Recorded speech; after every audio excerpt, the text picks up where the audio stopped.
안녕하세요. 베드로에서 하나님 계신 영재 목사입니다. 8월 15일 토요일 오늘의 말씀 묵상 시간입니다. 오늘 우리에게 주시는 말씀은요. 사무엘상 15장입니다. 22절을 읽고 말씀을 나누겠습니다. 사무엘이 이르되 여호와께서 번제와 다른 제사를 그의 목소리를 청종하는 것을 좋아하심 같이 좋아하시겠나이까? 순종이 제사보다 낫고 듣는 것이 수량의 기름보다 나으니. 아멘.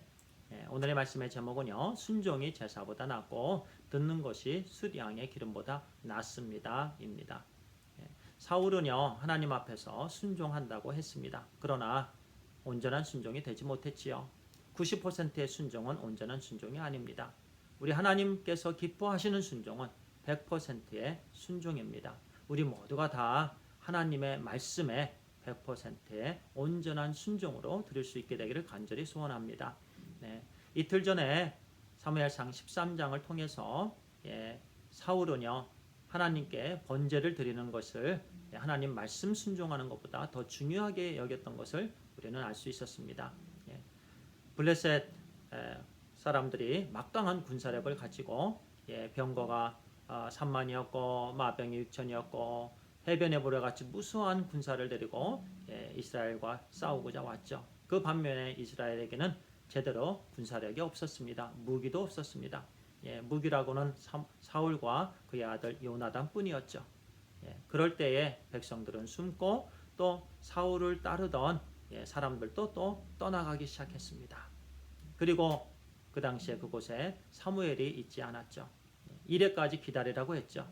근데 이레가 차기 전에 사울은 마음이 조급해지고 또 사람들이 두려워지고 하면서 하지 말아야 될 제사를 그가 그냥 드리고 말았습니다. 번제를 드렸죠.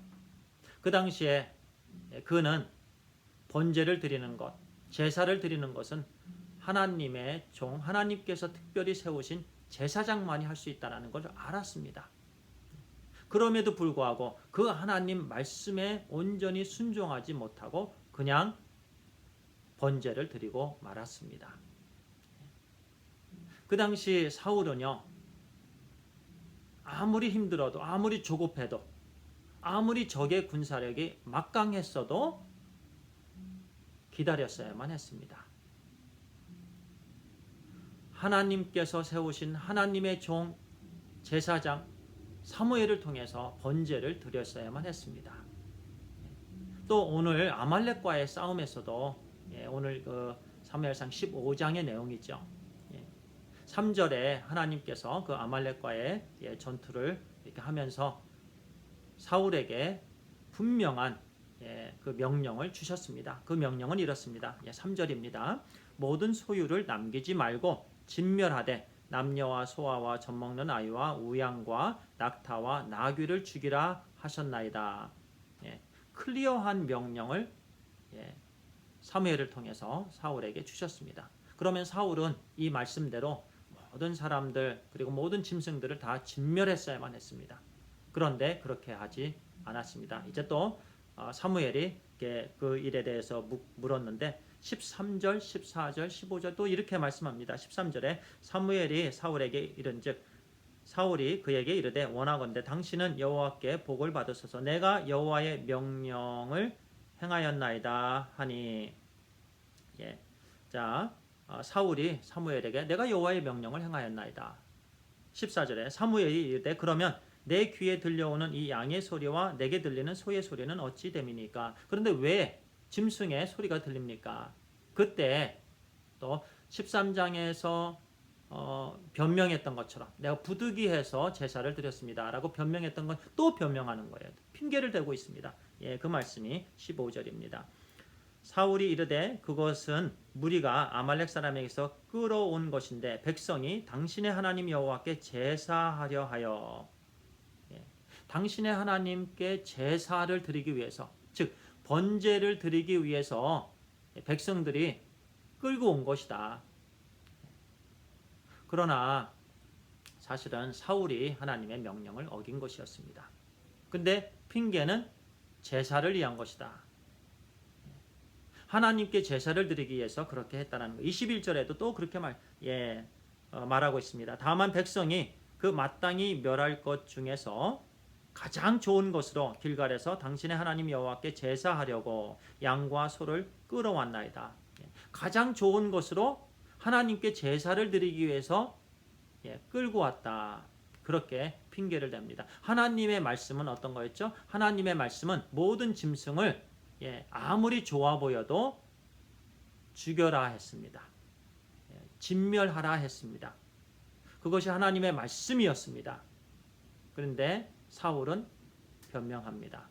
하나님께 가장 좋은 것으로 제사를 드리려고.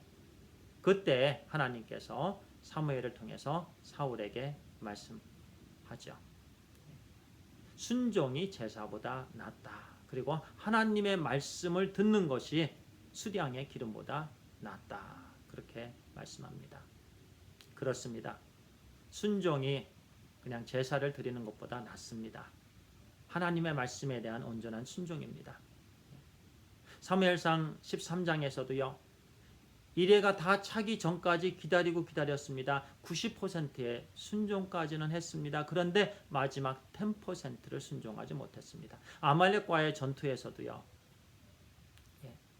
90%까지는 순종을 했습니다. 사람들 진멸했죠. 그런데 살찌고 좋아 보이는 그 10% 순종하지 못했습니다. 하나님께서 기뻐하시는 순종은 100%의 순종입니다. 우리에게 하나님께서 말씀을 주셨습니다. 우리 믿는 사람들이 오늘날 매일매일 하나님의 말씀 묵상해야 됩니다. 그리고 주신 그 말씀 순종하기 위해서 최선을 다해야 됩니다. 거룩한 삶을 살으며 매일매일이 우리가 예배를 드리는 삶이어야 됩니다. 매일매일 순종하는 삶이어야 됩니다. 그런데 주일날 한번 예배를 드리고 나는 신앙생활 다 했습니다. 예배를 드렸기 때문에 나는 신앙생활을 온전히 했습니다. 사울과 똑같습니다. 하나님께서 기뻐하지 아니하십니다. 그냥 주일날 교회 가서 예배를 드리는 것보다 더 하나님께서 기뻐하시는 그 일은요. 하나님의 말씀을 듣고 그 하나님의 들은 말씀에 대한 온전한 순종입니다. 실제적으로 이웃에게 찾아가서 그 이웃을 돕고 하나님의 말씀을 전하고 이런 영혼들을 하나님께로 인도하고 또 하나님께서 맡겨주신 사명들 그 말씀의 기본으로 해서 바탕으로 해서 그 말씀에 순종하는 그 삶을 우리 하나님께서 기뻐하십니다. 근데 우리는요 정작 이거 드리면 됐지 또 이거 드리면 됐지 율법적으로 살아갈 때가 많이 있습니다. 그런 형식주의, 율법주의 우리 속에서 다 몰아내야 됩니다. 우리는 실제적인 믿음의 삶을 살아야 됩니다. 미신적인 삶도 아닙니다. 기복적인 신앙도 아닙니다. 율법적인 신앙도 아닙니다. 그런 형식적인 부분 다 우리는 내려놓고 이제는 하나님의 말씀 사모하며 그 하나님 말씀 듣기에 최선을 다하며 또 성경 공부 있을 때마다 성경 공부에 참여하며 하나님을 더 깊이 알아가며 하나님께서 주신 그 말씀마다 순종하는 그런 하나님께서 기뻐하는 그런 삶을 우리가 살게 되기를 간절히 소원합니다. 기도하겠습니다. 아버지 하나님 감사합니다. 100%의 순종이 저에게 또 우리 모두에게 있게 해 주시옵소서. 순종이 제사보다 낫다 우리 하나님 말씀하셨습니다. 그리고 하나님의 말씀 듣는 것이 수량의 기름보다 낫다 했습니다. 그렇습니다. 늘 하나님의 말씀 사모하게 해주시고 경청하게 해주시고 그리고 마음에 새기며 삶 속에서 그 말씀의 순종이 온전히 있게 해 주시옵소서. 우리 주 예수 그리스도의 이름으로 기도를 드리옵나이다. 아멘. 감사합니다.